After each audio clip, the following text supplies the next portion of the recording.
Welcome to the first video in which I will break down and narrate a PvP fight in Darkfall Online. I'll first start by giving some light background of the game and a few PvP mechanics you'll want to know going in. The purpose of the video is to help those who didn't play understand the intricacies and skill involved in high-level, late Darkfall Online PvP. The game is currently not available to play as the dev company is supporting their new version of the game, which to a lot of us is just simply not as good. The good news is that they're considering reopening this iteration. Darkfall was a vast MMORPG that has conquest, crafting, PvE, city building, housing, and a lot of PvP, which is what it's all really centered around. The PvP is free-for-all and full loot. This means that when you kill your opponent, will spawn a grave containing everything that they're wearing and is in their inventory. Free-for-all just simply meaning that friendly fire's on, you can kill anyone that you want, your own allies, your own race, whomever. Darkfall doesn't have any classes. Every player can use all of the skills and level them up simply by just using whatever you want. So as you swing your sword, you become better with swords. Kind of like in the Elder Scrolls series, just without the skill cap. In Darkfall, you'll have access to spells, archery, and melee. Magic and archery are in a first-person view while melee is over the shoulder. You'll have 3 stat pools, your health, stamina, and mana, right there. And each player has access to some common spells like mana to stamina, which takes some of your mana and converts it to stamina with a positive ratio. These spells are on a relatively short cooldown, and players that don't stat properly will lose pretty quickly. You'll see us snap off a lot of these spells whenever we can, just in between different points of the fight. The game contains a lot of other damage and utility spells, and sort of a class thing that you can change in which you can't use elemental spells, but you do increased melee and archery damage to people holding a staff. You'll see these used in the next video. In Darkfall, there are a lot of small things that make up the PvP meta. One that happens a lot that I actually forget to mention during the narration is forcing weapon switches on your opponent. If a player approaches you in melee, you have to respond, usually by meleeing them back, or by using some type of blind or getting help from an opponent, just kind of depending on the situation. You can dictate a fight by abusing this. So you can push melee on an opponent, and when they switch to melee you back, you jump out, usually with a double jump or just by running away really quick, and you switch to a ranged spell and quickly cast something off like a ray, which is instant cast. While they're in the process of adjusting to that, they'll probably go to pull out their staff or their bow. You can push back into melee, and you can keep doing this over and over, forcing them to have a lot of downtime by doing weapon switches, which just has a small delay. Throughout the video, try to watch how the players respond when an enemy gets near them in melee range. You'll see that they either melee back or use like a Pungent Mist to Blind or an Eye Rot, and when someone doesn't do it properly, it can really ruin the fight for them and they end up taking a lot of damage. You'll see a lot of different spells in the game. There's spells like Raise, which require exact aiming. It's just kind of a point and shoot. There's some that have a large area of effect with little damage, and then there's some kind of stuff all in between. There's also a lot of utility spells, which makes the game a lot of fun. And then I'll kind of just describe them as we come across them in the video. This is a fight of 2 enemy players who approach our hamlet, which is basically just a small player-owned city that engages in a 2 versus 2. Myself and the 2 opponents are essentially mages. We wear light armor that doesn't add a lot of encumbrance. Encumbrance basically slows your casting time for spells, makes them weaker, and increases your chance of failing to cast the spell. Basically, the heavier armor you wear, which has a lot of protections, gives you more encumbrance, so you kind of find that trade-off that works best for you. The 4th player, Metalcon, which we're watching the video through, is a hybrid. It wasn't used a lot, but it has about a medium level of encumbrance from wearing a decent amount of metal armor so that he has more protections, and he'll end up using a lot of archery for his ranged damage. I think overall in this fight what lets us perform really well is the fact that we use a lot of communication, a lot of teamwork. Metalcon was very good at listening to my directives so that we're able to kind of work together to outperform our enemies who on a 1 versus 1 level seem to do better than us. Jumping into the fight here, you'll be watching through the eyes of Metalcon. His teammate is myself, Screwloose. I do most of the calling for our side, so I've added subtitles to the side over here so you can kind of see the important things that I'll be saying. Our opponents are Magnetic Man and Evolution Evolved. We start the fight at ranged, kind of doing just some long-range spells. They're doing some buff others, and we're throwing a few debuffs. At really far range, there's not much you can do in this small-scale type of PvP because most of the damage can quickly be healed away. The best thing to do is really just buff each other and try to land some debuffs, hoping that they don't have a potion that can remove them. Throughout the beginning part of the video, I'll be pausing a good bit. There's just a few things that happen in succession that I'll explain, and then after that, it should go a bit more smoothly. So as I said, we're just kind of preparing for the fight, essentially. They're not going to approach yet.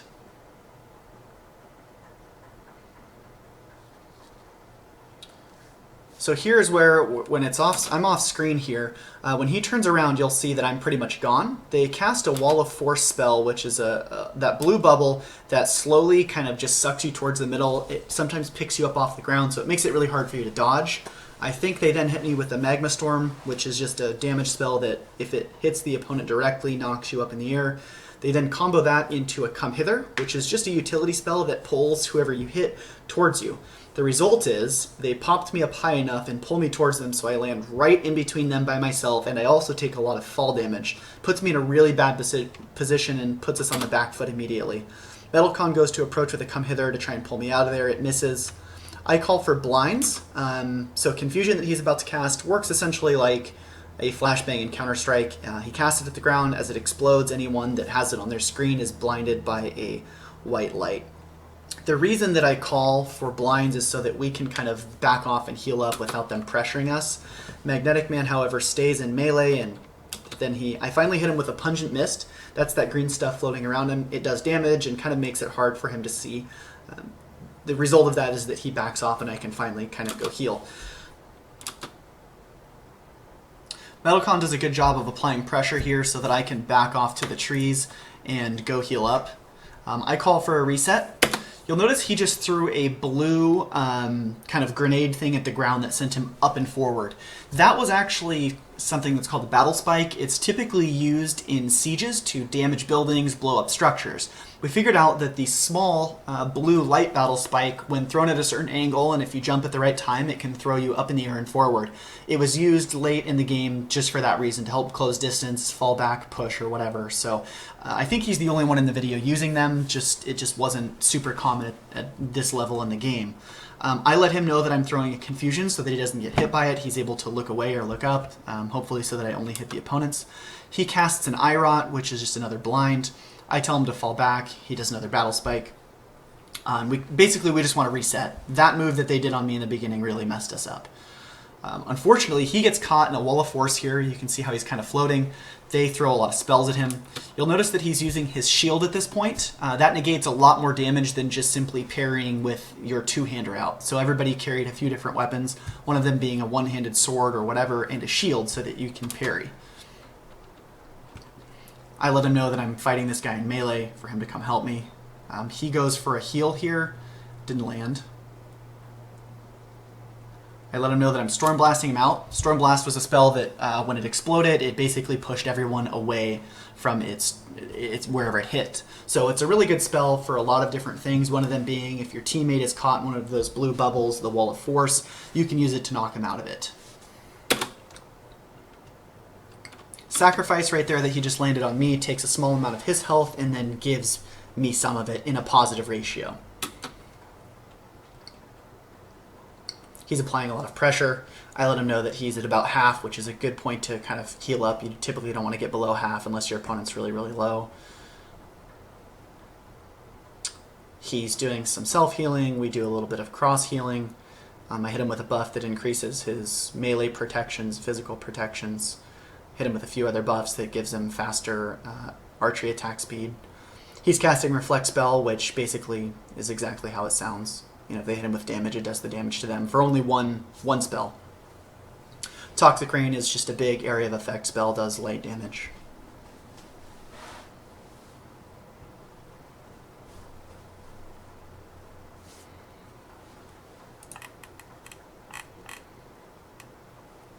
Here I call for heals. Seeing that they're split, I want to push the guy on the right to try and focus him down. You'll see Metalcon make use of Storm Blast in a different way. He can use it to scale the wall.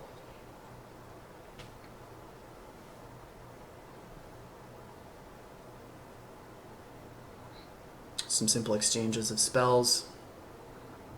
You'll notice how he's constantly casting those little bits of heals.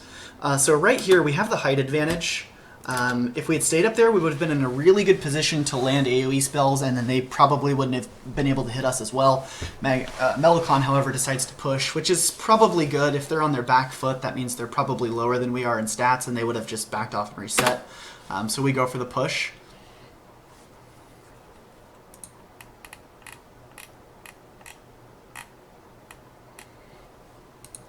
At this point, the fight breaks into a little bit of a 1 versus 1, just two separate 1 versus 1s.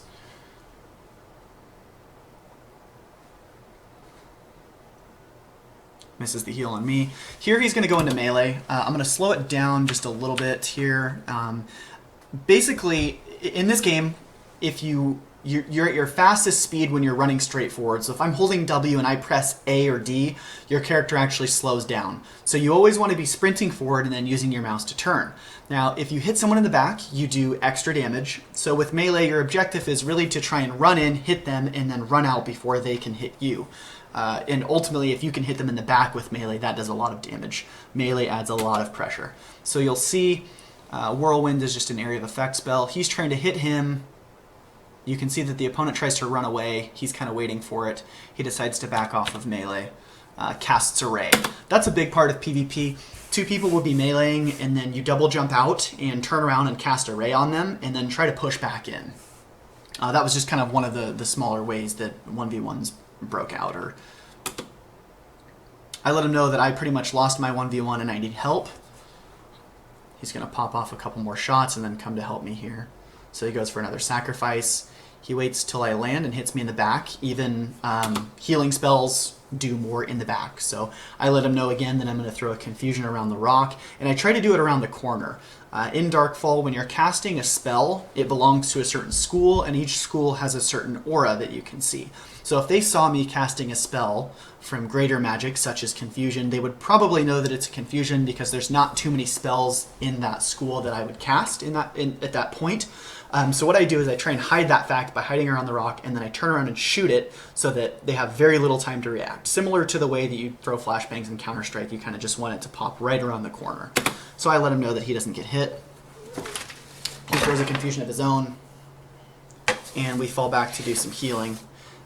At that point, that was a nice move. It could have been a little bit better, but he tried to lure that guy around the corner and then battle spike over to me, leaving it so that we could 2 versus 1 magnetic, while Evolution is kind of back over there since he wasn't using battle spikes himself. But the distance was pretty small, so he gets to us relatively quickly.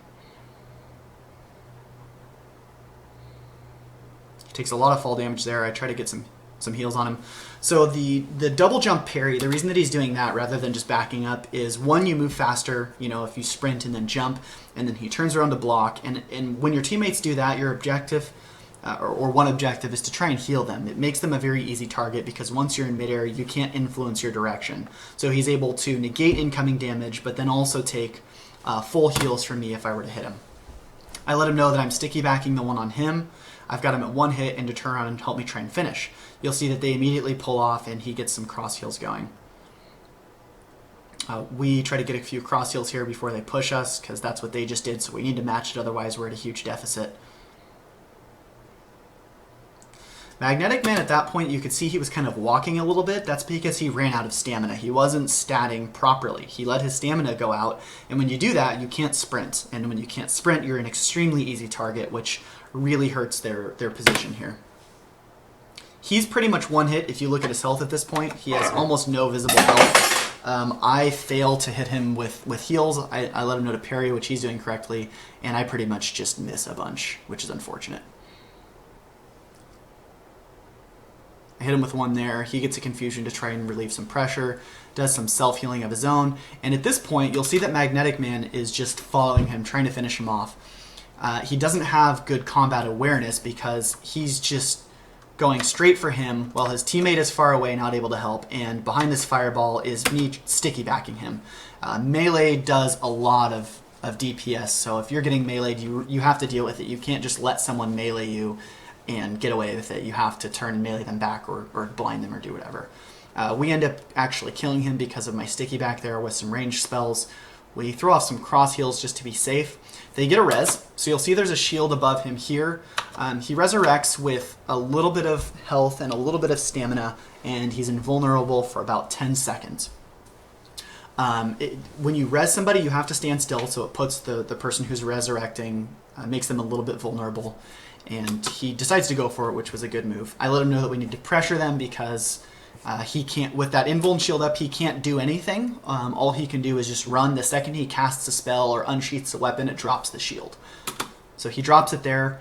Metalcon goes for a few spells. I let him know that I have the Alfar low here, so I tell him to switch targets. He's focusing this one, I'm on this one, we need to be doing the same. So he goes to switch with me, hits me in the back, goes for the heal, which he shouldn't have. We had pressure on them. And at this point, they're pretty much trying to run and heal up. You can see that he did... I had just mentioned that when you res someone, you have to stand still. There is a small glitch that you can do where you're able to move and heal. It's a little bit harder to pull off, doesn't work every time, and you can't have a weapon out. He gets the res. Metalcon goes for a spell that has damage over time. That way, he's hoping that one of the tick damages hit after his shield drops. And at this point, we pretty much just clean them up and finish them off. I kill my guy, and he ends up killing Evolution here.